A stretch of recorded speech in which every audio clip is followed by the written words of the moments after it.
কয়েকদিন ধরে বন্ধুদের সাথে বারবিকিউ করার একটি প্ল্যান মাথায় ঘুরছিল, কিন্তু বাস্তবতার কারণে ঠিকঠাকভাবে সময় মিলছিল না। শেষমেশ আজ দুপুরে প্ল্যানটা ফাইনাল হয়ে গেল। আজকেই বারবিকিউ। বিকেলেই বন্ধুরা একে একে বাসায় এসে হাজির। আমি আগে থেকেই তাজা মাছ ধরে রেখেছিলাম, আর ওরা বাজার থেকে মুরগি নিয়ে এলো। সবাই মিলে শুরু হলো জমজমাট প্রস্তুতি। মুরগি আর মাছ পরিষ্কার করে মশলা মেখে ম্যারিনেটে রেখে দিলাম।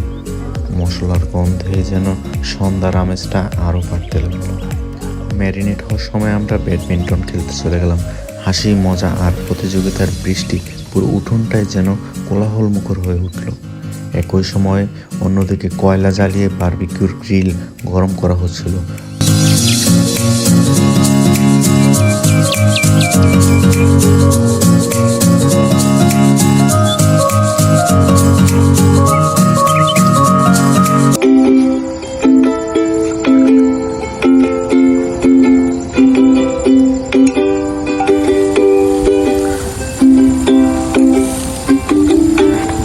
প্রতিটা গ্রুপে এরকম একটা বান্দা চক্কর বাবু ভাইয়া औरत का चक्कर बहुत बेकार होता है।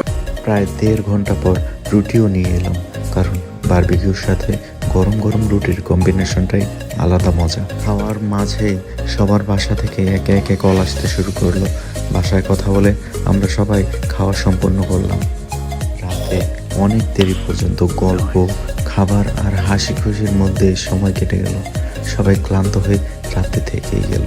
ঘুমাতে ঘুমাতে কখন যে রাত অনেকটা পেরিয়ে গেল টেরই পাইনি। ভোরের আলো ফুটতেই নতুন দিনের শুভেচ্ছা জানিয়ে দিল জানালার বাইরের ঠান্ডা হাওয়া।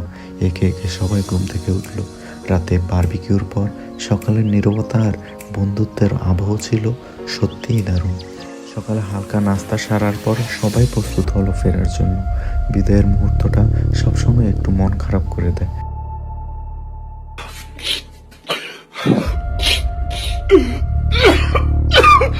প্রতিশ্রুতি ছিল আবার খুব শীঘ্রই এমন একটা দিন হবে।